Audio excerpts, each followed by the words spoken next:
धन्यवाद कीर्तन में भाग लेने के लिए। अभी हम लोग मंगलाचरण करते हैं। ओम अज्ञानतिमिरान्धस्य ज्ञानांजन शलाकया चक्षुरुन्मीलितं येन तस्मै श्री गुरुवे नमः। श्री चैतन्य मनोविष्टम स्थापितं येन भूतले स्वयं रूप कदा मह्यं ददाति स्वपदान्तिकम्। वन्देऽहं श्री गुरु श्री युगपद कमलम श्री गुरु वैष्णवांच च श्री रूपम साग्र जातम सहगण रघुनाथम वितम तम सजीवम स्वाधेतम सावधूतम परिजम सहितम कृष्ण चैतन्य देवम श्री राधा कृष्ण पादान सहगण ललिता श्री विशाखा वितांत च नम ओम विष्णु पादाय कृष्ण पृष्ठाय भूतले श्रीमते भक्ति वेदांत स्वामिन इति नामने नमस्ते सारस्वती देवे गौरवाणी प्रचारिणे निर्विशेषा शून्यवादी पश्चात देशधारिणी वांछा कल्पतरुभ्यश्च कृपा सिन्धुभ्येव च पतितानां पावनेभ्यो वैष्णवेभ्यो नमो नमः।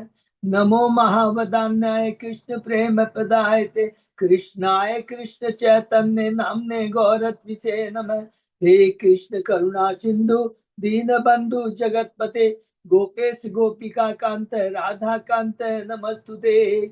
तप्त कांचन गौरांगी राधे वृंदावनेश्वरी विषभानुसुते देवी प्रणमामि हरिप्रिये। नीलांचल निवासाय नित्याय परमात्मने बलभद्र सुभद्रायां जगन्नाथाय ते नमः। जय श्री कृष्ण चैतन्य प्रभु नित्यानंद श्री अद्वैत गदाधर श्रीवासादि गौर भक्त बिंद मुखम करोति वाचालम पंगु लंगे गिम यत्कृपातमहं वन्दे श्री गुरुमदीनतारिणम्। परमानंद माधवम श्री चैतन्येश्वरम। हरे कृष्ण कृष्ण कृष्ण हरे हरे हरे राम राम राम हरे हरे। श्री श्री मंगलाचरण की जय। शिला प्रभुपाद की जय। हरे कृष्ण। आज के इस चेतन चरिता चर्चा के ऊपर सभी भक्तों का हार्दिक स्वागत है। सभी भक्तों के चरण सादर धन्यवाद प्रणाम है। राधा माधव राधा गोविंद परम वैष्णव परम गुरु आचार्यों की असीम कृपा से हम सब भक्त लोग मिलकर श्री चेतन चरिता जैसे उच्च कोटि के ग्रंथ के ऊपर चर्चा कर पा रहे हैं। आदि लीला के अध्याय 14 में है। चेतन महाप्रभु की बाल लीला है। 13, 14, 15, 16, 17 चेतन महाप्रभु के जन्म से लेकर करके संन्यास के पहले तक की ये 5 अध्यायों में संक्षेप में वर्णन किया गया। ये चीज इंपॉर्टेंट करके याद रखें, बहुत संक्षेप में है। और उसके पहले जो 12 अध्याय हैं उसमें हमने क्या क्या चर्चा की है पहले उसको हम लोग दोहराते हैं। प्रथम जो कि 7 अध्याय हैं वो टोटल 14 जो मंगलाचरण श्लोक कृष्णराज कविराज गोस्वामी ने कहा है। और इन 14 मंगलाचरण श्लोक के अंदर में प्रथम जो 6 श्लोक है चैतन्य तत्व कृष्ण तत्व के बारे में। 7 जो श्लोक है 7, 8, 9 5 श्लोक 7, 8, 9, 10, 11 ये 5 श्लोक है नित्यानंद तत्व के बारे में। 11 हो गए। 12, 13 है अद्वैताचार्य के बारे में और 14 है पंचतत्व के बारे में। तो ये जो प्रथम जो 6 श्लोक चेतन तत्व है ये 4 अध्याय में हमने कंप्लीट किया। पहला, दूसरा, तीसरा अध्याय। पहले अध्याय में कृष्णराज कविराज गोस्वामी गुरु भक्त ईश्वर भगवान के अवतार भगवान के अंश और भगवान की अंतर्गत शक्ति को नमस्कार करते हैं। बहुत डिटेल में इन 6 तत्वों के बारे में 6 के बारे में बताते हैं। 6 तत्व कुछ भी कह सकते हैं। दूसरे अध्याय में स्वयं कृष्ण भगवान स्वयं कृष्ण ही भगवान है, स्वयं कृष्ण है। और उसको केवल कृष्णराज कविराज गोस्वामी ने यहाँ पर अपने मन से कुछ नहीं लिखा। पूरा का पूरा भागवतम का ब्रह्म संहिता से लेकर के पूरा ईश्वर परम कृष्ण सच्चिदानंद विग्रह अनादि आदि गोविंद सर्वकार वदंती तत्वदत ज्ञान अद्वयम ये वाला बताया। एते चांस कला पुष्ण कृष्ण भगवान स्वयं। ये बहुत इंपॉर्टेंट अध्याय है जिसमें श्री कृष्ण अवतारी हैं, अवतार नहीं है। ये चीज देखिए ये कहीं नहीं मिलेगा हमको। ये हमने बहुत डिस्कस किया। तीसरे अध्याय में भगवान के प्राकट्य के बाहर कारण है।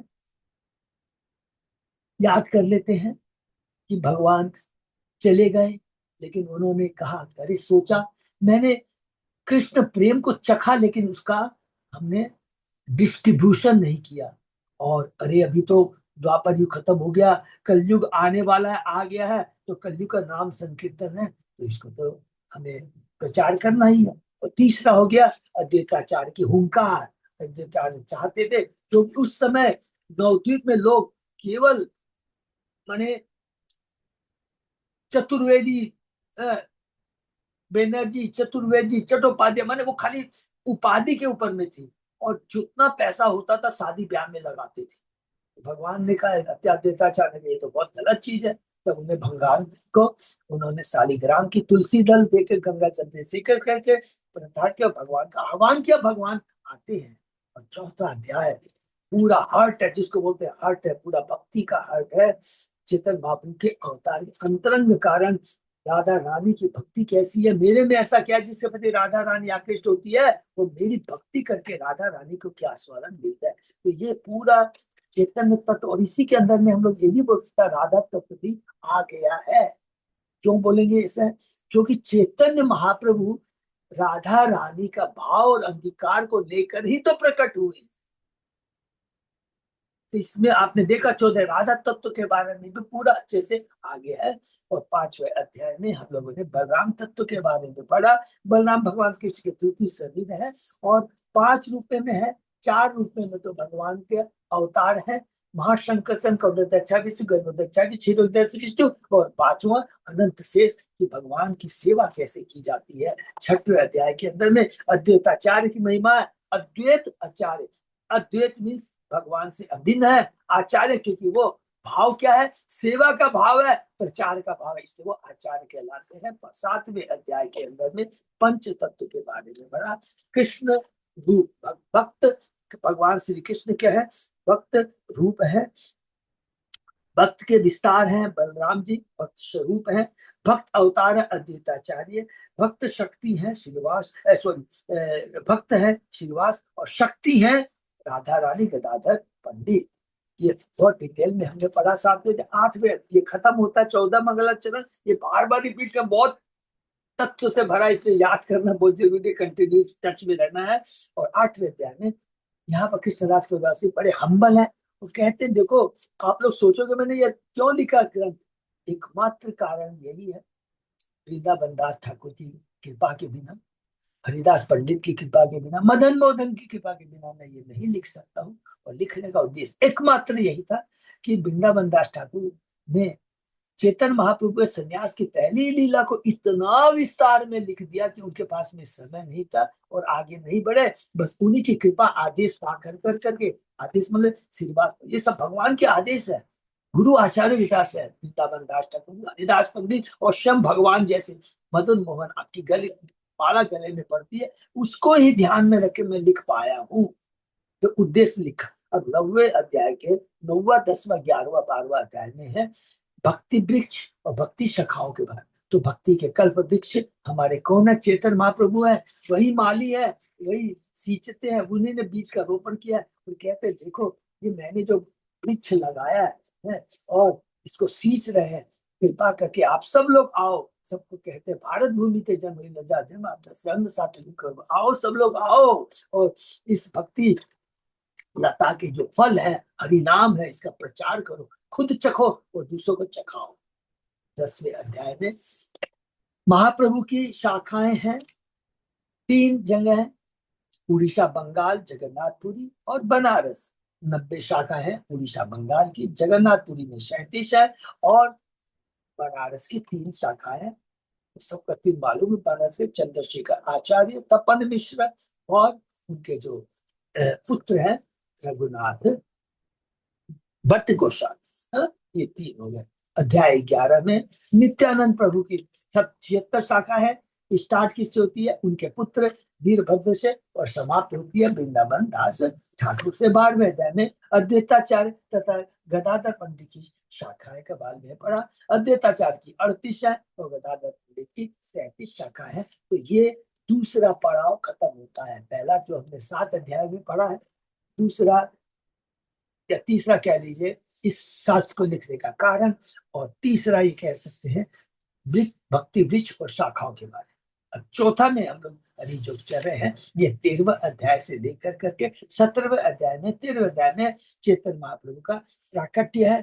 कि किस प्रकार वो 13 महीने के बाद में माता सची देवी के गर्भ सागर से फागुन महीने में पूर्णमासी के दिन, सिंह राशि के दिन, चंद्र ग्रहण के दिन प्रकट होते हैं। हरि बोल। और हमने पढ़ा है कि भगवान प्रकट होते ही किस प्रकार हरि नाम का प्रचार शुरू, रोना शुरू कर देते हैं, सारी से हरि बोल कहते हैं, चुप हो जाते हैं। और किस प्रकार तो बहुत चीज हम लोगों ने पढ़ा, इसमें बहुत विशेष पढ़ा सीता ठाकुरानी के बारे में, कितना सम्मान देते हैं। अद्वैताचार्य की पत्नी है, देखिए, माने is like grand, she is like grandmother of Chaitanya Mahaprabhu है, क्योंकि माधवेंद्रपुरी के होते हैं।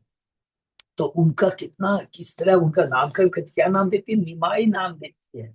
और उसी प्रकार श्रीवास की पत्नी है मालिनी, किस प्रकार उनको माने दे आर रियली माने नित्य पार्षद है भगवान के। उस पर हम लोगों ने पढ़ा। फिर नीलांबर चक्रवर्ती आकर कर करके उनकी शरीर और जन्म घड़ी को देख कर करके मिश्र कहते हैं ये बालक तीनों लोगों का उद्धार करेगा। 13वां अध्याय समाप्त होता है। चौथा अध्याय, 15 अध्याय, 16 अध्याय, 14 अध्याय में बाल लीला, 15 अध्याय में भोगंड लीला, 16वें अध्याय में किशोर लीला और 17वें अध्याय में यौवन लीला। तो अभी हम लोग 14 अध्याय में करीब करीब समाप्ति की ओर है। इसके अंदर में हम लोगों ने बहुत कुछ देखा, विशेष करके कृष्ण चैतन्य महाप्रभु थोड़े बड़े होते हैं, उनके पाँव को जब स्तनपान के माता कराती है सची देवी, तो उसकी तरफ पाँव की तरफ देखते हैं तो उसमें विशेष लक्षण दिखाई दे, चिन्ह दिखाई देते हैं। नीलांबर चक्रवर्ती आते हैं और कहते हैं ये 32 लक्षणों से युक्त है और यह बालक भविष्य में सारे जगत की रक्षा करेगा और पालन करेगा, इसलिए इसका नाम क्या पड़ेगा, विश्वम्भर पड़ेगा। और इसके बाद में जिसमें भगवान श्री कृष्ण ने छोटे में ही उतना से लीला समाप्त की थी, यहाँ पर भगवान कौन सी पहली लीला समाप्त करते हैं, बहुत इंपॉर्टेंट है। मायावाद का दर्शन को अपनी माता के मुख से कैसे काटते हैं। माता कहती है अरे तू, तेरे को मिठाई देती तो मट्टी खा रहा है। तो चेतन महाप्रभु मायावाद दर्शन को प्रकट करते हैं, सब तो एक है। जैसे मायावादी क्या बोलते हैं, सब कुछ एक है। तो चेतन महाप्रभु बोलता है सब तो एक है। अरे मट्टी से ही तो सब कुछ बना है, घड़ा बना है, मिठाई बनी है, ये शरीर बना है, सब कुछ है। तो माता उनकी गुरु है। बोलते तू मेरे को बेवकूफ बनाता है। बोलते मट्टी जब परिवर्तित हो जाती है, उसका विकार चेंज हो जाता है, तो वो ही खाने लायक है। मिठाई, मट्टी खाने से पेट खराब हो जाएगा। जिस प्रकार घड़ा होता है, घड़ा में पानी डालेंगे तो ठहरेगा, लेकिन वही घड़ा जो मट्टी का बना हुआ, मट्टी को पानी डालेंगे तो बह जाएगा। तो चेतन बाबू कहते हैं वो पहले तुमने मुझे क्यों नहीं बताया। तो भगवान कितना सुंदर मायावाद को काटते हैं बहुत। उसके बाद में दूसरी लीला छोटी छोटी करके टच करते हैं।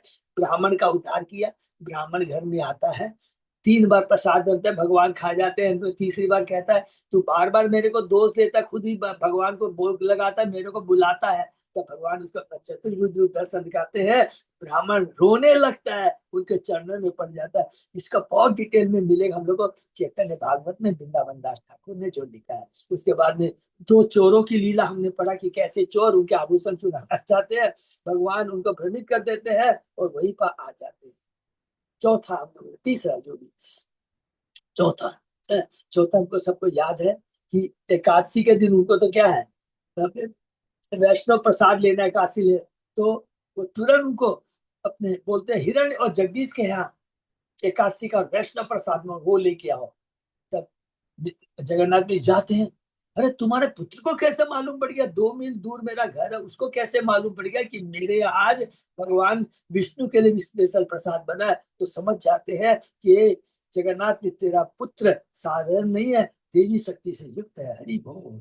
उसके बाद एक बार हमने 5वीं लीला हमने क्या पढ़ा कि महाप्रभु अपनी माता को ऐसे मजाक में मार देते हैं, माता मूर्छित हो जाती है। सब स्त्री आकर अरे मूर्छित हो गए, मुझे जल्दी से नारियल लेके आओ, नारियल लेकर आओ। बोले कहाँ से लेके आएंगे, जस्ट घर के बाहर जाते हैं, कहाँ से नारियल लेके आते हैं। वो लोग चकित हो जाती है, अरे तू छोटा सा बच्चा कहाँ से नारियल लेके आ गया। अरे वो, और उसके बाद में जैसे कृष्ण भगवान ने हम लोगों ने जो पढ़ा था, अभी जो पढ़ा था कैंटो 10 के 22वें अध्याय में है उसी तरह जिस तरह वो चिढ़ाते थे, माने एग्जैक्ट वैसा नहीं है। अब अविवाहित कन्याओं पर कृपा करते हैं भगवान कि ये सब चीजें तुम किसको देवता को दिखाती हो, उसको देती हो, कुछ नहीं, सब मेरे को पूजन करो। मैं ही असली विष्णु हूँ। अगर मेरी पूजा नहीं करोगे तो बूढ़ा पति मिलेगा, चार चार उसकी सौतन होगी। अरे हो, सब डर के मारी महाप्रभु को दे देते थे। उसके बाद में जो लास्ट दिन हम लोग जो पढ़ रहे हैं, बहुत ही पावरफुल तथ्य से भरा है। महाप्रभु लक्ष्मी को देखते हैं, जब वो वल्लभाचार्य की पुत्री है लक्ष्मी को देखते हैं, तो उनकी तो वो शाश्वत कॉन्सर्ट है, शाश्वत पति पत्नी है, उसको देखते हैं, एक दूसरे के प्रति उनका आकर्षण होता है, और भगवान उन पर कृपा करना चाहते हैं और कहते हैं तुम एक काम करो, हे लक्ष्मी, जो कुछ है तुम मेरी पूजा करो। और तुरंत लक्ष्मी क्या करती है, ये बहुत माने, तुरंत भगवान का आदेश का पालन।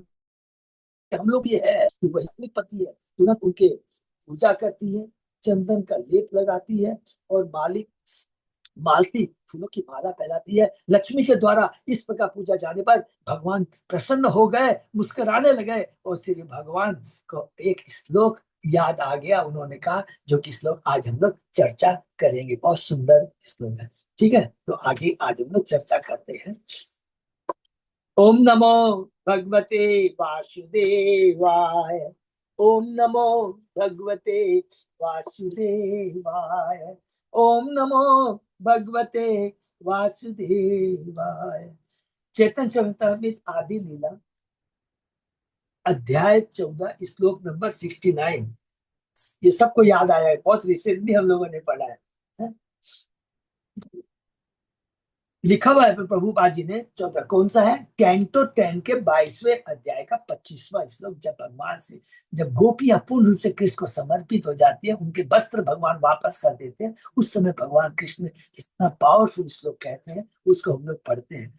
संकल्पो विदित साध्वो भवती नाम मत अर्चनम मया अनुमोदित सो अशो सत्यो भवितुम अर्हति।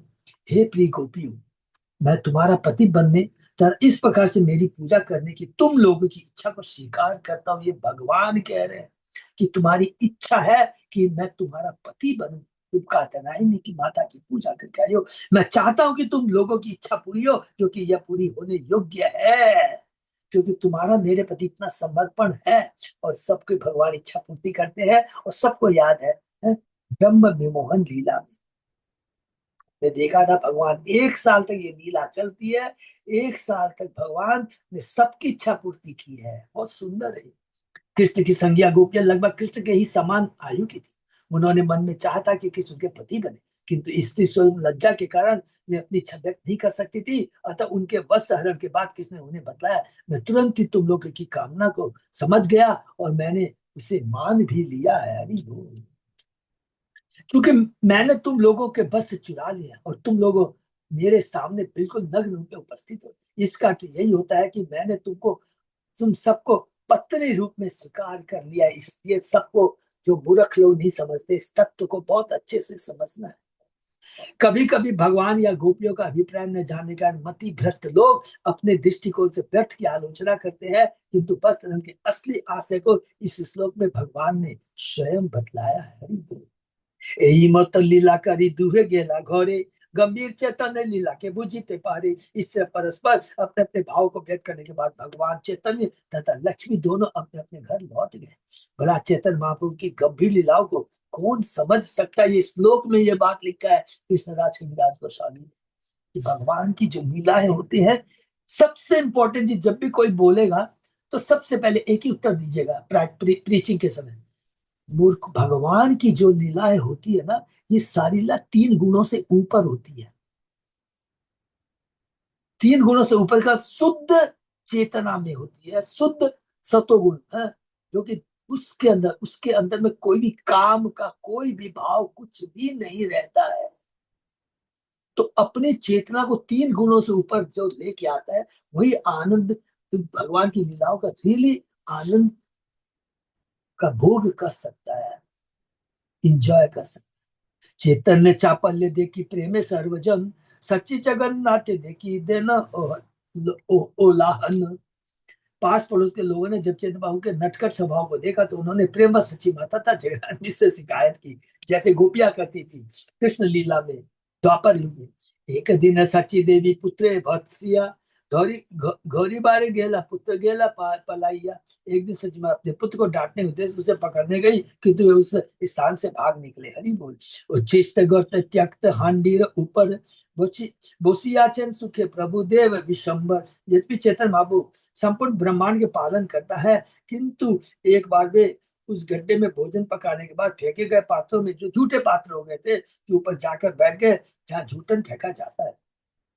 पहले ब्राह्मणों द्वारा घर पर प्रतिदिन भगवान विष्णु को पूजा करने और नए पात्रों में भोजन पकाने की प्रथा थी। यह प्रथा आज भी जगन्नाथपुरी में प्रचलित है। वहां मिट्टी की ताजी नई हाड़ी में भोजन पकाया जाता है और पकाने के बाद इन हाड़ियों को फेंक दिया जाता है। सामान्यतः घरों के पास एक बड़ा गड्ढा होता था जहाँ ऐसी हाड़ियां फेंकी जाती थी। श्री चेतन महाप्रभु ऐसी गाड़ी के ऊपर मतलब बैठ अपनी माँ को शिक्षा देना चाह रहे थे। बहुत सुंदर है। छियासी कहे केनो अशुचित चुड़ीला गंगा स्नान करो आई अपवित्र होइला। जब सची माता ने अपने बेटे को फेंकी हाड़ियों के ऊपर बैठे देखा तो उन्होंने यह कहकर आपत्ति प्रकट की, तुमने इन अशुद्ध बर्तनों को क्यों छुआ? अब तुम अशुद्ध हो गए हो, जाओ और गंगा में स्नान करो। यह सुनी माता के कहिल ब्रह्म ज्ञान विस्मिता हो या माता कराई लो स्नान। हरि बोल। यह सुनकर चेतन महाप्रभु ने अपनी माता को ब्रह्म ज्ञान की शिक्षा दी। यद्यपि वे इससे विस्मित हो तो हुई, किंतु फिर भी उन्होंने महाप्रभु को स्नान करने के लिए बाध्य किया। श्री भक्ति विनोद ठाकुर ने अपने अमृत भाष्य में महाप्रभु द्वारा अपनी माता से कहे गए ब्रह्म ज्ञान की इस प्रकार के, महाप्रभु ने कहा, हे माता, यह शुद्ध है और वह अशुद्ध है। यह तो आधारहीन सांसारिक भाव है। आपने इन बर्तनों में भगवान विष्णु के लिए भोजन पकाया है और यही भोजन उन्हें समर्पित किया, तो फिर ये बर्तन अशुद्ध क्यों? विष्णु से संबंधित हर वस्तु को विष्णु की शक्ति का अंश माना जाता है। विष्णु परमात्मा है, शाश्वत है और अकलुषित, तो फिर इन बर्तनों को किस तरह शुद्ध या शुद्ध माना है? ब्रह्म ज्ञान विषय यह बातें सुनकर की माता अत्यंत चकित हुई और स्नान करने के लिए बाध्य किया। भगवान को जो कुछ भी अर्पित करने के बाद वो क्या चीज बन जाता है? सिंपल है, प्रसाद बन जाता है। प्रसाद का डिस्ट्रीब्यूशन होना चाहिए, उसका फिर री यूज नहीं होना चाहिए। अपने भगवान को जो कुछ भी अर्पित करते हैं ना, उसका री उसको पुनः पवित्र किया जाता है, धोया जाता है। कभू पुत्र संग सच्ची कौरी ला स्वयं देखे दिव्य लोक आसी घोरी लो भवन। कभी कभी सच्ची माता अपने पुत्र को लेकर बिस्तर पर लेटती और वे देखती कि स्वर्ग लोक के निवासी वहां आए हुए, जिनसे सारा घर भर गया। जहाँ भगवान है सब देवता लालायित रहते हैं सब समय। हम लोगों ने द्वापर युग में अभी जो हम लोग भागवतम पढ़ रहे हैं, कैंटो 10 के अंदर हमने पढ़ा था, जैसे ही भगवान श्री कृष्ण माता देवकी और वसुदेव के हृदय मन में आते हैं, सारे देवता आते हैं, उनकी प्रदक्षिणा करते हैं, उनकी पूजा करते हैं। सची बोले जहाँ पुत्र बोले बाप ते आ गया प्रभु चोली ला बाहिर। एक बार सची माता ने महाप्रभु से कहा, जाकर अपने पिता को बुला ला। माता का आदेश पर वे उन्हें बुलाने बाहर गए। हरि बोल। चोलिते चरेणे नुपुर बाजे झन झन सुनी चमकित होलो पिता माता रमन। जब बालक बाहर जा रहा था तो उसके संग से नुपुर की ध्वनि आ रही थी। यीशु का पिता माता दोनों ही आश्चर्यचकित हो गए। निश्चय कही यही बड़ो अद्भुत काहिनी शिशु शून्य पद केनो निपुर ध्वनि। जगन्नाथ मिश्र ने कहा, ये बड़ी अद्भुत घटना है, मेरे पुत्र के नंगे पांव के निपुर की ध्वनि कैसे आ रही है? साची कहे आर एक अद्भुत देखी लो दिव्य दिव्य लोग आशी अंगन भरी लो। हरि बोल। ये बहुत बढ़िया है। बोलती है अपने स्वामी को, माता सीची ने, मैंने भी एक और आश्चर्य देखा, स्वर्ग लोक से लोग उतरे चले आ रहे थे और पूरे आंगन में भीड़ लगी थी। ये सब देखिए, भगवान के जो शुद्ध भक्त होते हैं वही देख पाते हैं, हर कोई नहीं देख पाता है। किबा कोलाहल कोरे बुचित न पारी कहा के वाब स्तुति कोरे अनुमान कोरी। उन्होंने जोर जोर से कुछ शब्द किया जिसे मैं नहीं समझ पाई। मेरा अनुमान कि वे किसी की स्तुति कर रहे थे। अरे किसकी स्तुति? भगवान की स्तुति कर रहे हैं। मिश्र बोले किचु हो का चिंता किचु नहीं विशंबर कुशल हो एक मात्र चाय। जगन्नाथ मिश्र उत्तर दिया, उसकी परवाह इसकी परवाह मत करो, चिंता की कोई बात नहीं है। विश्वम्बर सदैव कुशल रहे, यही हमारी कामना है। एक दिन मिश्र पुत्र छापा ले देखिया धर्म शिक्षा दिल बहु भर्ष ना करिया। एक अन्य अवसर पर जगन्नाथ मिश्र ने अपने बेटे की चपलता देखकर उसे खूब फटकारा और फिर नैतिकता की शिक्षा दी। रात में स्वप्न देखे एक आशी ब्राह्मण मिश्र कहे खिचु से रोश चौवन। उसी रात को जगन्नाथ मिश्र ने सपना देखा, हरि बोल। एक ब्राह्मण आकर क्रोध में उनसे ये वचन कह रहा है, क्या कह रहा है? मिश्र तुम्हें पुत्र तत्व किचु ना जानो, भत्सना ताड़न करो पुत्र को नहीं मानो। हे प्रिय मिश्र, तुम अपने पुत्र के बारे में कुछ भी नहीं जानते, ये तो साक्षात भगवान है। तुम उसे अपना पुत्र समझकर फटकारते हो तो ताड़ित करते हो। मिश्र कहे देव सिद्ध मुनि कहने न है, जैसे बड़ा हऊ का मात्र अमर तन है। जगह ने उत्तर दिया, यह बालक देवता योगी या संत पुरुष है तो हुआ करे, मुझे इसकी परवाह नहीं की वह क्या है, क्योंकि मैं उसे अपना पुत्र ही मानता हूँ। ये भाव किसका था? हम लोगों ने पढ़ा, माता यशोदा का। इसका भी यही भाव था, हरि बोल। पुत्र लालन शिक्षा पिता ने स्वधर्म, अमीना सिखा ले कहते जोनी में धर्म मर्म। कितना सुंदर ये योग माया है। योग माया जगन्नाथ मिश्र को भ्रमित कर रखी है, और भगवान खुद भ्रमित है योग माया से। न वो भगवान अपने को समझते हैं, न जगन्नाथ मिश्र, न सचिता माता उन्हें भगवान समझती है। यह पिता का कर्तव्य है कि वो अपने पुत्र को धर्म तथा नैतिकता शिक्षा दी। यदि मैं शिक्षा नहीं दूंगा तो यह जानेगा क्या। सेम यशोदा माँ कहती है, यदि मैं इसको शासन नहीं करूंगी, इसको दंड नहीं दूंगी, इसको कंट्रोल नहीं करूंगी, तो आगे जाके ये संस्कारी बच्चा कैसे बनेगा। हरि बोल। विप्र कहे तुम पुत्र ज्योति देव सिद्ध हो, स्वतः सिद्ध ज्ञान तबे शिक्षा व्यर्थ हो। ब्राह्मण ने उत्तर दिया, यदि तुम्हारा पुत्र स्वयं तेजोमय पूर्ण ज्ञान से युक्त दिव्य योगी है, तुम्हारी शिक्षा का क्या लाभ है? अरे तुम क्या शिक्षा दोगे? ऑलरेडी वो तो परम परमेश्वर है जो कि शिक्षा देते हैं, जो जिन्होंने शास्त्र लिखा, शिक्षा दिया। ब्रह्मा को पहले की प्रथम जीव को उन्होंने ज्ञान प्रदान किया है। जगन्नाथ मिश्र ने जिस ब्राह्मण को सपने में देखा था, उसने यह बतलाया कि तुम्हारा पुत्र सामान्य मनुष्य नहीं है। यदि वह दिव्य पुरुष है तो उसको स्वयं तेजोमय ज्ञान होना चाहिए, और तब उसे शिक्षा देने की कोई आवश्यकता नहीं होगी। विश्व कहे पुत्र कहने, विश्व कहे पुत्र कहने नहे नारायण, तथापि पिता धर्म पुत्र शिक्षण। और सुंदर बोल रहे हैं जगन्नाथ मिश्र। जगन्नाथ मिश्र ने कहा, चाहे मेरा पुत्र सामान्य पुरुष न होकर नारी क्यों न हो, तो भी पिता का कर्तव्य है कि अपने पुत्र को शिक्षा दे। कितना सुंदर भाव है। हरि बोल। यही मत दिवे करे न धर्मे विचार, विशुद्ध वात्सल्य विषय नाही जाने यार। हरि बोल। इस स्वप्न में जगन्नाथ ब्राह्मण में धर्म विचार विषय होता रहा, फिर भी जगन्नाथ में शुद्ध वात्सल्य रस में निमग्न रहे, और वे दूसरा कुछ नहीं जानना नहीं चाहते थे। बहुत पावरफुल है ये। मुझे कुछ नहीं मालूम है, यही जानता, ये मेरा पुत्र, ये मेरा है, ये मेरा है। श्रीमद भागवत ये 10वें 8वें अध्याय में कहा गया, पूर्ण पुरुषोत्तम भगवान कृष्ण की पूजा समस्त वेदों उत्कृष्ट स्तुतियों के द्वारा सात्विक विधि के साक्ष्य के माध्यम से महापुरुषों द्वारा की जाती है।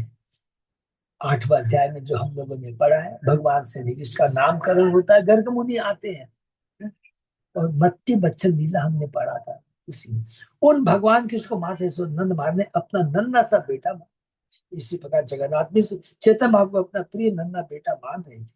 यद्यपि उनकी पूजा विद्वान ब्राह्मण और संत द्वारा बड़ी आदर के साथ की जाती है, उनको मतलब ही नहीं है कौन क्या है, ये तो मेरा पुत्र है बस।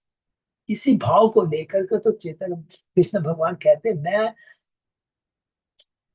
इनके भाव को, इनकी इतनी दिव्य प्रेम को देख कर करके, मैं जिसको मेरे को कहते पूर्ण मैं हूँ, पूर्ण भगवान हूँ, मैं अपूर्ण हो गया, और वास्तव में पूर्ण तो ये मेरे वृंदावन के गोप गोपिया बालक सखा है। वास्तविक पूर्णता तो इनके अंदर में, इनकी भक्ति के सामने मैं अपूर्ण हो गया। वो सुंदर कहते हैं। एते सुनि द्विज गेला हुआ आनंदित, विश्व जागिया होइला परम विस्मित। जगन्नाथ से बातें करने के बाद अत्यंत प्रसन्न होकर वह ब्राह्मण चला, अत्यंत प्रसन्न होकर ब्राह्मण चला गया, फैल हो गया, चेंज नहीं कर सका। देखिए फैल हो गया। गोपिया को किसी ने कितना ही समझाया, कुछ नहीं, कृष्ण मेरा है बस। और जब जगन्नाथ अपने स्वप्न से जगे तो वे अत्यधिक विस्मित थे। बंधु बांधव स्थानीय स्वप्न को ही लो, सुनिया सकल लोग विस्मत हुई। उन्होंने अपने मित्र संबंधी से अपना स्वप्न कह सुनाया, और सब इसे सुनकर अत्यंत विस्मित हुए। जिस प्रकार नंद महाराज ने गर्ग मुनि से सुना था। उसके बाद में अभी हम लोगों ने पढ़ा था 26 अध्याय में किस प्रकार नंद बाबा सीनियर गोपों को बताते, अरे तुम लोग ये बात कर रहे हो क्या, गर्ग मुनि आए थे, उन्होंने कैसा कैसा कहा था। यही मत शिशि लीला करे गौरचंद, धीरे धीरे पिता माता रे बढ़ाए आनंद। इस तरह गौर हरि ने अपनी बाल लीलाएं संपन्न की और दिन पर दिन में अपने माता पिता के आनंद को बढ़ाते रहे। हरि बोल। अरे आनंद तो बढ़ना ही है, स्वयं भगवान उनके पास है पुत्र के रूप में। कत दिने मिश्र पुत्र हाथे खड़ी हाथी हाथी खड़ी दिलो। हरि बोल। अल्प दिने तो असफल अक्षर सीखी लो। अब भगवान के हाथ में अपने क्या बोलते हैं ना, चौक चौक उसको क्या, चौक, स्लेट और चौक चौक, स्लेट, क्या, स्लेट और चौक बोलते हैं। हाँ हाँ, वो स्लेट। सिखाते हैं ना, लिखना पढ़ना सिखाते, पहली बार वो हाथ में पकड़ाते हैं ना। हाँ, ठीक बोलिए गोदा बोलिए। हाथे खड़ी बोलते हैं, बंगाली में हाथे खड़ी बोलते हैं। हाथी खुड़ी। हरी बोल।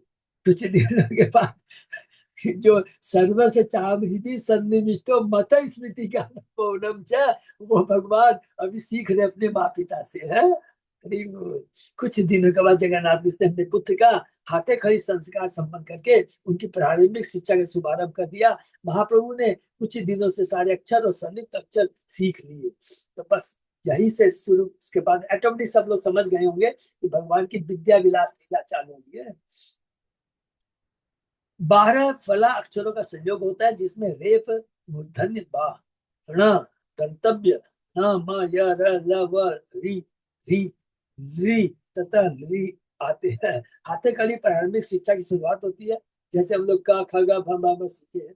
4 या 5 वर्ष की आयु में किसी शुभ दिन विद्या आरंभ होता है। जिस दिन भगवान विष्णु की पूजा के बाद शिक्षक बालक को एक खड़िया पेंसिल देता है, फिर हाथ पकड़कर फर्श पर बड़े बड़े अक्षर अ आ ई इत्यादि को लिखना बताता है। जब बालक कुछ सीख कर लिखने लगता है तो उसे स्लेट दी जाती है। फिर बालक 2 अक्षर का संयोग सीखता है जिसे फला कहते हैं, जिसे प्रारंभिक शिक्षा का अंत समझ पाता है। शिला प्रभुपाद की जय। कितना सुंदर एक्सप्लेन करते हैं तात्पर्य में। बाल लीला सूत्र कह लो अनुक्रम, यह विस्तार याचन दास वृंदावन।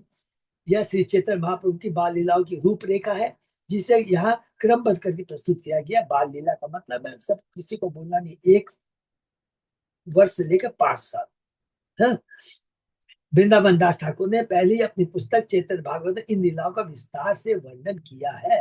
अतः यही लीला संक्षेप में सूत्र कह लो, पुनरुक्ति भय विस्तारिया ना कही लो। इसलिए मैंने केवल संक्षिप्त सारांश दिया है। पुनरुक्ति के भय से मैंने इस विषय को विस्तार में नहीं दिया कि बाद में रिपीटिशन ही, पुनरुक्ति मैंने पुनः इसका रिपीटेशन नहीं हो जाए। मेरे क्या बोलते हैं, आराध मान गुरु समझ लीजिए, मेरे को जो इंस्पायर करने वाले हैं मेरे को, हाँ, ये मेरे वृंदावन दास ठाकुर ने ऑलरेडी बहुत डिटेल में लिख चुका है। इसका बाद में रिपीटिशन ना हो जाए, ये वो सोचते एक तरह का अपराध हो जाएगा। श्री रूप रघुनाथ पते जार आज, चेतन चरिता मत कहे कृष्णदास। श्री रूप तथा श्री रघुनाथ के, श्री रूप तथा श्री रघुनाथ के चरण की स्तुति करते हुए और सदैव उनकी कृपा की आकांक्षा करते हुए मैं कृष्णदास उन्हीं के चरण कमलों का अनुसरण करते हुए श्री चेतन चेता का वर्णन कर रहा हूँ। इस पर श्री चेतन चेतामृत आदि लीला के 14वें अध्याय का भक्ति में तात्पर्य हुआ, जिसमें चेतन महाप्रभु की बाल लीलाओं का वर्णन हुआ 1 से 5। बहुत सुंदर है। और जितनी भी 5-6 लीलाएं हम लोगों ने संक्षेप में पूरा सुंदर से, इसका डिटेल में जब इच्छा होगी, समय मिलेगा, भगवान की कृपा होगी गुरु आचार्य की, तो हम लोग वृंदावन दास ठाकुर के चैतन्य भागवत पढ़ेंगे। ये जो अभी हम लोगों ने 2 दिन में किया, उसमें आपने को 6 महीने लगेंगे। इतना बड़ा डिटेल में लिखा है वृंदावन दास ठाकुर ने। ठीक है ना, करेंगे। तो अब आगे सब भगवान गुरु आचार्य सब लोग का आशीर्वाद लेके नेक्स्ट अध्याय 15 में जाते हैं। भगवान की पौगंड लीला 6 से 10 साल से। ठीक है। 15वें अध्याय का सारांश इस प्रकार है। क्या क्या इसके अंदर में है। महाप्रभु ने गंगादास पंडित के यहाँ व्याकरण की शिक्षा प्राप्त की और वे व्याकरण की टीका लिखने में अत्यंत दक्ष बन गए। उन्होंने अपनी माता को बिना अन्न खाए एकादशी का व्रत करने को कहा। दूसरा, उन्होंने एक कहानी सुनाई कि संन्यास लेने के बाद विष्णु ने स्वप्न में उन्हें भी संन्यास ग्रहण करने के कहा, किंतु उन्होंने अस्वीकार कर दिया, अतः उन्हें घर वापस भेज दिया। जगन्नाथ मिश्र के देहांत के बाद उन्होंने वल्लभाचार्य के पुत्र लक्ष्मी से विवाह कर लिया। ये सभी घटनाएं इस अध्याय में संक्षिप्त रूप से वर्णित है। तो जस्ट एक कितना लॉजिकल है। मुझे गृहस्थ जीवन में रहना है, तो गृहस्थ जीवन में रहना है तो शादी बहुत जरूरी है। एक एक इसमें इतना तत्व मैंने बहुत अच्छे ढंग से इसमें चेतन महाप्रभु ने कि गृहस्थ जीवन में रहने से कैसे रहना चाहिए, संन्यास आश्रम में जब जाते हैं तो कैसे रहना चाहिए, कैसा आचरण होना चाहिए, कैसे लोगों का संग होना चाहिए, बहुत सुंदर ढंग से बताया। अभी गृहस्थ आश्रम में वो प्रवेश करने जा रहे हैं। मैंने गृहस्थ मतलब ऐसे गृहस्थ में मैंने शादी करने जा रहे हैं। कुमना सुमन कुमना सुमनस्त्वम याति यस्य पदाब्जयो सुमनो अर्पण मात्रेण तम चैतन्य प्रभु भजे। मैं श्री चैतन्य महाप्रभु के चरण कमलों में सादर नमस्कार करता हूँ, क्योंकि उनके चरण कमलों में फूल चढ़ाने मात्र से ही बड़े से बड़ा भौतिकतावादी भी भक्त बन जाता है। हरि बोल। केवल चैतन्य महाप्रभु के चरणों में फूल चढ़ाने से जितनी भौतिक आसक्ति खत्म हो जाती है और वो भगवान के प्रति आसक्त हो जाता है, अर्थात भक्त बन जाता है। कितनी पावरफुल बात है। कृष्णराज कविराज गोस्वामी खुद लिख रहे हैं, जय जय श्री चैतन्य जय नित्यानंद जय अद्वैत चंद्र जय गौर भक्त विंद। श्री चैतन्य महाप्रभु की जय हो, श्री निताय प्रभु की जय हो, श्री अद्वैताचार्य की जय हो, तथा श्री चैतन्य महाप्रभु के भक्तों की जय। कितना पावर है। भगवान के संग भगवान के भक्त को कृष्णराज कविराज गोस्वामी कहीं भी आप पढ़ लीजिएगा, छोड़ते नहीं है। बिना भक्त की कृपा के, याद है ना उन्होंने लिखा, बिना वृंदावन दास ठाकुर की कृपा के मैं लिख ही नहीं सकता एक शब्द। ये बहुत इंपॉर्टेंट है। कृष्णा के उदाहरण से भक्त के, भगवान के भक्तों की महत्ता को बहुत ज्यादा इसमें उन्होंने अपने इस बुक्स के अंदर में चेतन चेतन ने इसे प्रकाशित किया। पौगंड लीला सूत्र कोरी ले गणम पौगंड वय से प्रभु ने मुख्य अध्ययन। अब मैं चेतन बाबू के 5 वर्ष की आयु से लेकर 10 वर्ष तक की आयु तक की लीलाओं का संचित वर्णन करने जा रहा हूँ। इस अवधि में उन्होंने मुख्य रूप से अध्ययन का कार्य किया, विद्या विलास किया, इसको विद्या विलास किया। पौगंड लीला चैतन्य कृष्ण कृष्णस्य अति सुविस्तृता विद्या आरंभ मुखा पानी ग्रहण अंता मनोहरा। पौगंड अवस्था के अंतर्गत महाप्रभु की लीलाएं अत्यंत व्यापक रही। उनका मुख्य कार्य उनकी शिक्षा ही रहा और उसके बाद उनका अत्यंत सुंदर ढंग से विवाह हुआ। गंगादास पंडित साने पौड़े लेने व्याकरण श्रवण मात्र कंठे कहलो सूत्र रीति गण। जब महाप्रभु श्री गंगादास पंडित के यहाँ व्याकरण पढ़ रहे थे तो वे व्याकरण के सारे नियम एक परिभाषा से एक बार सुनकर ही तुरंत कंठस्थ कर लेते। अरे तो भगवान। श्री भक्ति विनोद ठाकुर का कहना है कि विष्णु तथा सुदर्शन नामक 2 शिक्षकों से महाप्रभु पढ़ते थे। बाद में वे जब कुछ बड़े हुए तब गंगादास पंडित से संरक्षण में उन्होंने उन्हें उच्चतर स्तर की व्याकरण की शिक्षा दी। संस्कृत भाषा का ठीक से अध्ययन करने वालों को सर्वप्रथम व्याकरण पढ़नी पड़ती है। कहा जाता है कि संस्कृत व्याकरण को ही पूरा करने में कम से कम 12 वर्ष लगते हैं, क्योंकि एक बार व्याकरण के नियम अच्छी तरह सीख जाने पर संस्कृत में लिखित अन्य सभी शास्त्रों या विषयों को समझना अत्यंत आसान हो जाता है। बोल, क्योंकि संस्कृत में व्याकरण ही शिक्षा का प्रवेश द्वार है। अल्पकाले होला पंजी टीका ते प्रवीण चिरकाले रे पढ़ू है जिन्हें हो या नवीन। वे शीघ्र ही पंजी टीका की व्याख्या करने में दक्ष हो गए, जिससे नए होने पर भी समस्त विद्यार्थियों में से वे सबसे आगे हो गए। श्री भक्ति विनोद ठाकुर का कहना है कि पंजी टीका नामक व्याकरण पर एक भाष्यकार बाद में जिसकी विशद व्याख्या श्री चैतन्य महाप्रभु ने की। अध्ययन लीला प्रभु दास चैतन्य मंगल विस्तार श्री वृंदावन दास ठाकुर ने अपने पुस्तक चैतन्य मंगल, जो कि बाद में चैतन्य भागवत के नाम से पढ़ा, में महाप्रभु की अध्ययन लीला का बड़े विस्तार से वर्णन किया है। इस कवि चैतन्य भागवत आदि खंड के अध्याय 4, 6, 7, 8, 9, 10 भगवान की चैतन्य भागवत की अध्ययन लीला के लिए सुलभ्य संदर्भ का काम करते हैं। जरूर हम लोग पढ़ेंगे। एक दिन माता रे पौधे को रिया प्रणाम, प्रभु कह माता मोरे देव एक दान। ये देखिए बहुत सुंदर है ये है। एक दिन श्री चैतन्य अपनी माता के चरण कमलों पर गिर कर उनसे प्रार्थना की कि वे उन्हें एक वस्तु का दान दे। माता बोले ताई दीवो जा तुम्ही मांगी बे, प्रभु को एकादशी से अन्न न खाई बे। उनकी माता ने कहा मेरे पुत्र जो तुम मांगोगे वही मैं दूंगी। तो महाप्रभु बोले प्रिय माता कृपया आप एकादशी के दिन अन्न न खाए। ये बहुत इंपॉर्टेंट है। श्री चैतन्य ने अपनी बाल्यकाल से ही एकादशी के दिन उपवास रखने की प्रथा अपना दी। श्री जीव गोस्वामी कृत भक्ति संदर्भ में स्कंद पुराण से एक उद्धरण है जिसमें यह बताया गया है कि जो एकादशी के दिन खाता है वो अपने माता पिता भाई गुरु का प्यारा बनता है और वैकुंठ लोक प्राप्त होने पर भी वह नीचे गिर जाता है। एकादशी के दिन हर वस्तु जिसमें अन्न तथा दाल सब मिलता है विष्णु के लिए बनाई जाती है, किंतु वैष्णव के लिए आदेश है कि एकादशी के दिन विष्णु प्रसाद भी न ले। कहा जाता है कि वैष्णव भगवान विष्णु को अर्पित किए बिना कोई खाद्य ग्रहण नहीं, किंतु एकादशी के दिन वैष्णव को विष्णु को अर्पित महाप्रसाद तक छूना वर्जित है। यद्यपि ऐसा प्रसाद दूसरे दिन ग्रहण करने के लिए रखा जा सकता है। एकादशी के दिन कोई भी ग्रहण करना मना है, भले ही वह भगवान विष्णु को अर्पित क्यों न किया जाए। तो सबको तो मालूम है कि भगवान विष्णु को सब कुछ अर्पित किया जाता है, लेकिन हम लोग अन्न को ग्रहण उस दिन नहीं करते। सची कहे ना खाई वो भालो ही कहिला, सही हो तो एकादशी को रीते लागिला। हरि वो माता शिष्य ने कहा तुमने बहुत अच्छा कहा, मैं एकादशी के दिन अन्न नहीं खाऊंगी। उस दिन वे एकादशी के दिन उपवास रखने लगी।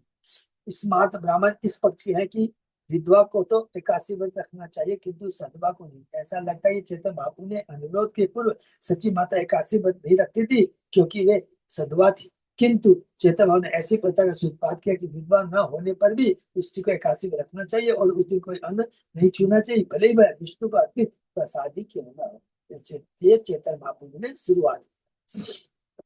तबे मिश्र विश्व रूप देखी या यौवन, कन्या चाहे विवाह दीते को दिले मन। तत्पश्चात विश्व रूप को युग हुआ देखकर जगन्नाथ मिश्र ने कन्या ढूंढ कर विवाह कर दिया। विश्व रूप कौन है? उनके बड़े भाई है चैतन्य महाप्रभु। विश्व रूप सुनी घर छाड़ी पालाइला, संन्यास करी बाहर गेला। यह सुनकर उनके बड़े भाई विश्वरूप ने तुरंत गृह त्याग दिया और वे संन्यास लेकर एक स्थान से दूसरे स्थान की यात्रा करने निकल गए।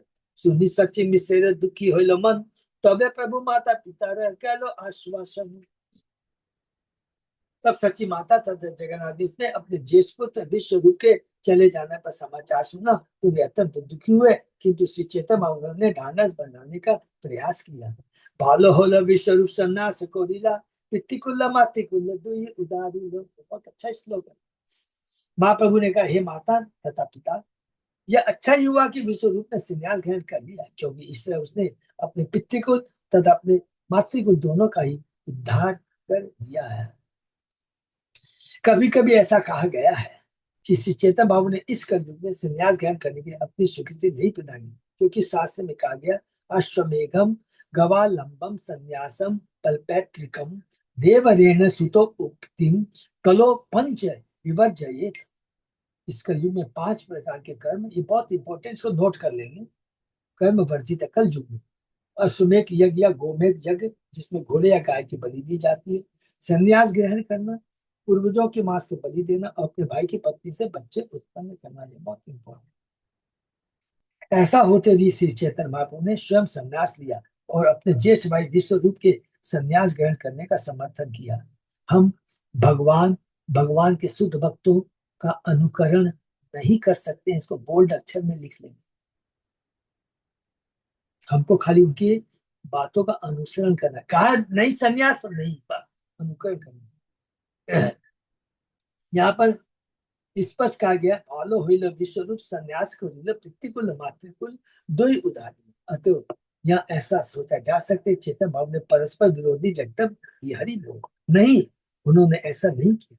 ऐसे संतुति की जाति के भगवान की सेवा करने के जीवन समर्पित करने हेतु संन्यास ग्रहण करना चाहिए और हर व्यक्ति का संन्यास लेना चाहिए, क्योंकि ऐसा करने में अपने मातृ तथा पितृ दोनों की सबसे सेवा करता है। किंतु मनुष्य को मायावाद पंथ का संन्यास नहीं स्वीकार करना चाहिए, हरि बोल, जिसका व्यावहारिक दृष्टि कोई भी अर्थ नहीं निकलता। हम अनेक मायावादी संन्यासियों को मात्र स्वर्ग को घूमते हुए और अपने को ब्रह्म या नारायण बताते हुए कहते हैं। वे सारा समय भीख मांगने में बिताते हैं। अर्थात एक सेंटेंस में बोल देंगे सब कुछ आ जाएगा। वो वास्तव में बाहर से तो गेरुआ कपड़ा पहनते हैं लेकिन अंदर में भोगी होगी। बस सिंपल चीज, ताकि अपना भूख भेंट कर सके। मायावादी से इतने पतित हो चुके हैं कि उनका एक बार कुकर छूकर के समान सब कुछ खा जाता है। ऐसे ही गिरे हुए सन्यास की इस युग में मनाही। वास्तव में श्री शंकराचार्य ने सन्यास ग्रहण करने के जो नियम बनाए थे बहुत कठोर थे, किंतु बाद में ताकती मायावादी से अपने छद्म दर्शन के कारण पतित हो गए, क्योंकि इस संदर्भ दर्शन के साथ संन्यास ग्रहण करने से मनुष्य नायक बन जाता। श्री चैतन्य महाप्रभु ने इस प्रकार के संन्यास का बहिष्कार किया, किंतु संन्यास ग्रहण करना वर्णाश्रम धर्म का अंग है। भला इसका बहिष्कार कैसे किया जा सकता है? हरि बोल। इतना सुंदर ढंग से यहाँ पर प्रभुपाद जी ने क्या चेतन महाप्रभु बोलना चाहते हैं, इस चीज को बहुत सुंदर ढंग से स्थापित किया है। ये गुरु आचार्य कर सकता, हम लोग नहीं कर सकते। इससे आमी तो करीब तमा दुहार सेवन सुनिया संतुष्ट हो पिता माता मन। श्री चैतन्य बाबू ने अपने माता पिता को आश्वासन दिया, मैं आप दोनों की सेवा करूंगा। इससे उनके माता पिता के मन को संतोष हो गया। एक दिन नैवेद्य तांबुल खाइया भूमित पड़ीला प्रभु अचेतन हुआ। हरि बोल। एक दिन श्री चैतन्य बाबू ने अष्टाविक पर चढ़ी पान सुपारी खा ली, जिससे उन्हें नशा चढ़ गया और वे अचेत होकर जमीन पर गिर पड़े। पान सुपारी नस्ली मादक होती है, इसलिए इसे खाने की मनाही है। पान सुपारी खाने के बाद मूर्छित होने की महाप्रभु की लीला हमारे लिए उपदेश है कि हमें सुपारी नहीं खानी चाहिए। हरि बोल। भले ही बस विष्णु को अर्पित क्यों न, वैसे ही जैसे काशी के अंदर नहीं खाया जाता है। वस्तुतः चैतन्य बाबू की मूर्छा का विशेष प्रयोजन यही था। पूर्ण पुरुषोत्तम भगवान होने के बाद इच्छा से कुछ भी कर सकते हैं हरि, और कुछ भी खा सकते, किंतु हमें लीलाओं का अनुकरण नहीं करना चाहिए। जो भी हम लोगों ने जस्ट डिस्कस किया, भगवान की लीलाओं का हमें अनुकरण नहीं करना है, अनुसरण करना। वो जो कहते हैं हमें वो करना है। आस्ते व्यस्ते पिता माता मुखे दिलो पानी सुस्त हुआ कहे प्रभु अपूर्व कहानी। जब उनके माता पिता ने हड़बड़ी में उनके मुंह पर पानी छिड़का तो उन्हें होश आया। उन्होंने ऐसी आश्चर्य आश्चर्य बात सुनाई जो उन्होंने पहले कभी नहीं सुनी थी। एता होते विश्व रूप मोरे लोवा गैला संन्यास करो तुम्हें हमारे कहिला। अब अपने सपने की बात बता रहे हैं। महाप्रभु ने कहा विश्व मुझे यहाँ से कहीं दूर ले गए और मुझसे बोले कि मैं भी संन्यास ग्रहण कर लूंगा। आमी कोई अमर अनाथ पिता माता आमी बालक संन्यास की बात जानी को था। तो अपने माता पिता को आश्वासन करते हैं तुम चिंता मत करो, बताना चाहते हैं कि मैं संन्यास नहीं लूंगा, लेकिन संन्यास लेते हैं। मैंने विश्व से कहा मेरे माता पिता आशाएं हैं और मैं अभी बच्चा ही हूँ, मैं संन्यास के बारे में क्या जानूं।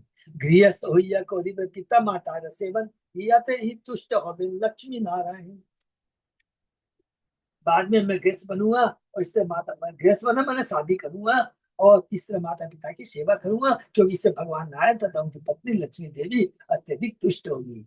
हरि बोल। तबे विश्व रूप ही या पठाई मोरे माता के कहियो कोटि कोटि नमस्कार। तभी विश्व ने मुझे घर लौटा दिया, कहा माता सची से मेरा कोटि कोटि नमस्कार कहना। यही मत नाना लीला करे गौरी हरि की कारण लीला या बुझे तन्ना पारी। इस प्रकार चैतन्य महाप्रभु ने अनेक लीलाएं की, किंतु उन्होंने ऐसा क्यों किया मैं समझ नहीं सका। पूर्ण पुरुषोत्तम भगवान तथा उनके भक्त इस जगत में आने पर अपने प्रयोजन को पूरा करते हैं। अतः कभी कभी वे इस प्रकार करते हैं जिस समझ पाना अत्यंत मुश्किल होता है। इसलिए कहा गया वैष्णव क्रिया मुद्रा विज्ञान ना बुझे। बहुत इंपॉर्टेंट बात।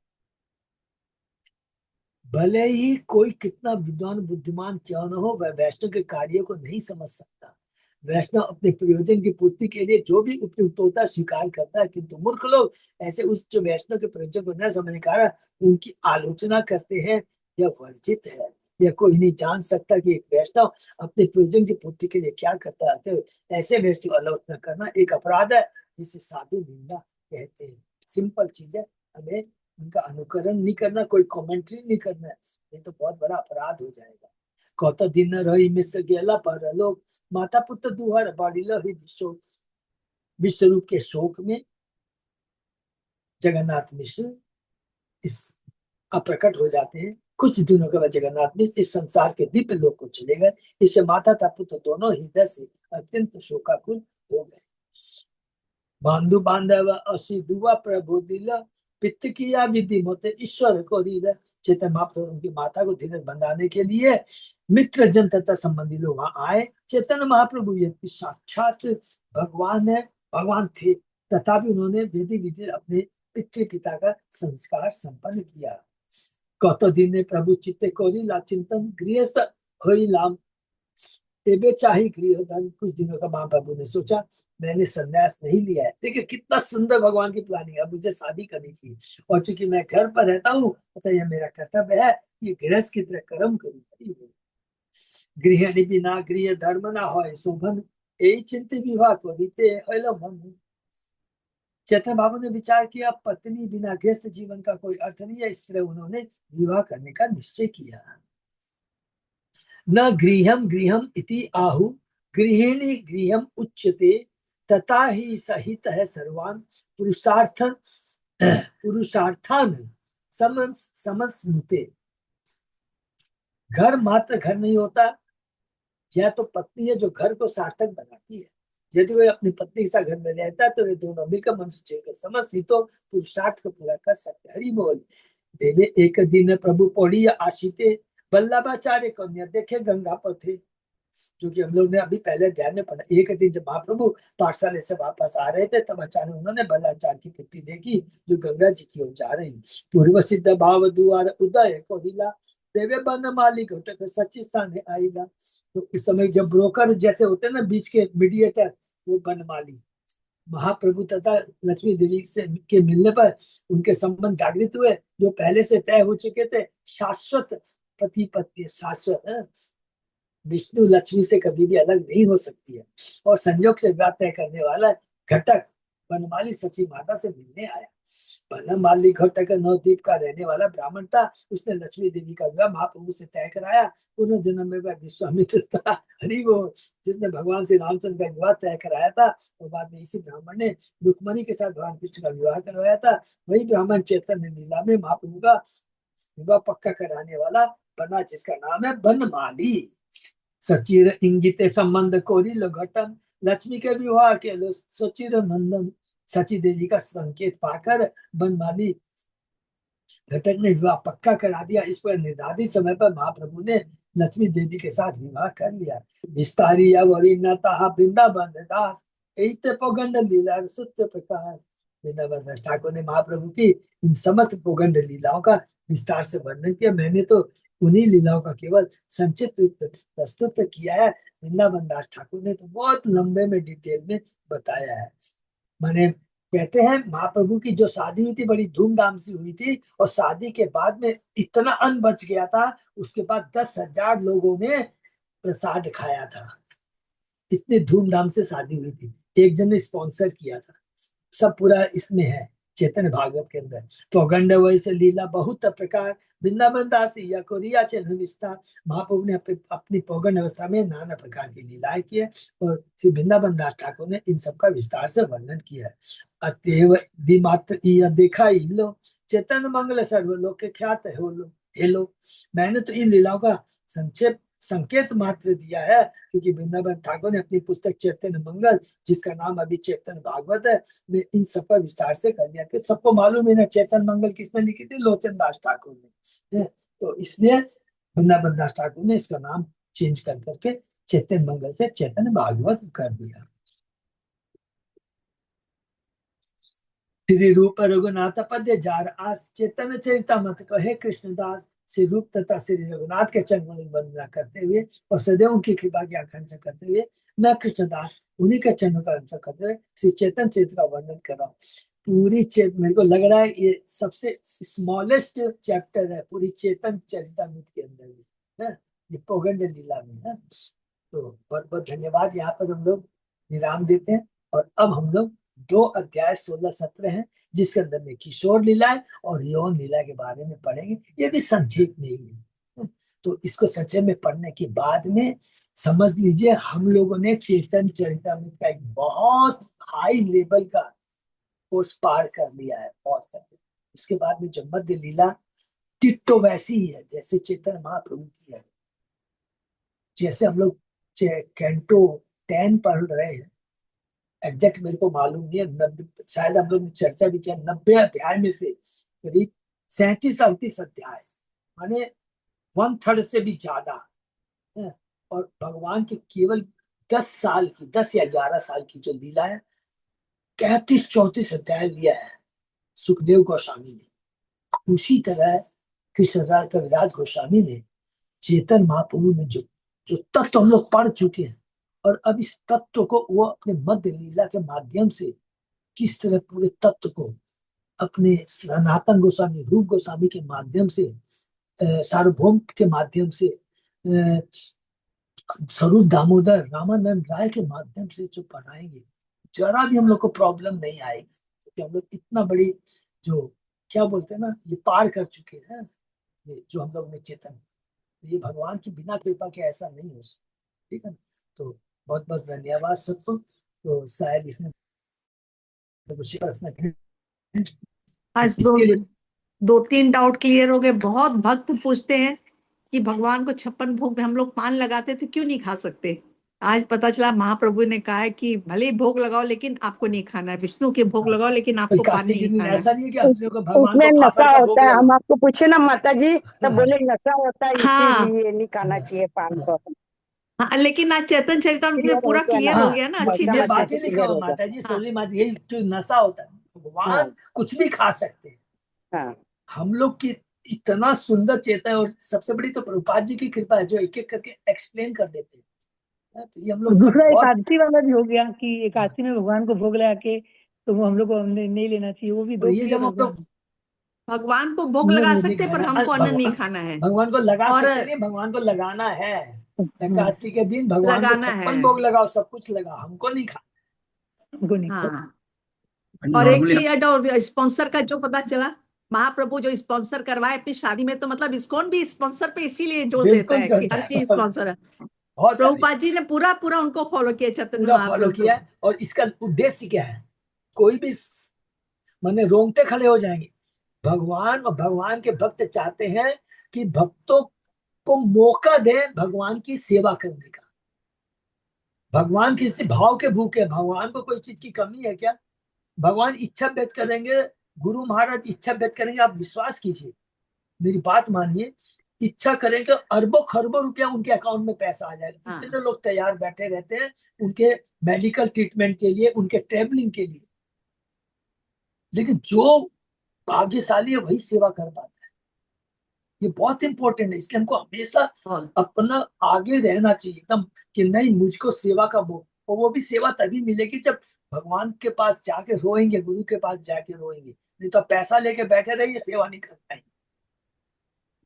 ये बहुत तत्व के अंदर की बात है, और हम लोगों ने इस चीज को रियलाइज भी किया होगा इस चीज को। तो भगवान नित्य भाव पान अगर गिरा दे तो दोष नहीं लगता है, कोई नहीं खाएगा तो पान को गिराने से दोष नहीं लगेगा अपन को। बांट दो किसी को, बांट दो किसी को, या फिर नहीं विसर्जन, या विसर्जन कर दो फूल विसर्जन जैसा। कर दो, विसर्जन कर दो, फूल विसर्जन करते हैं भगवान के चढ़ाए हुए, वैसे उसको भी विसर्जन कर दो। विसर्जन करना सबसे अच्छा है, ठीक है ना?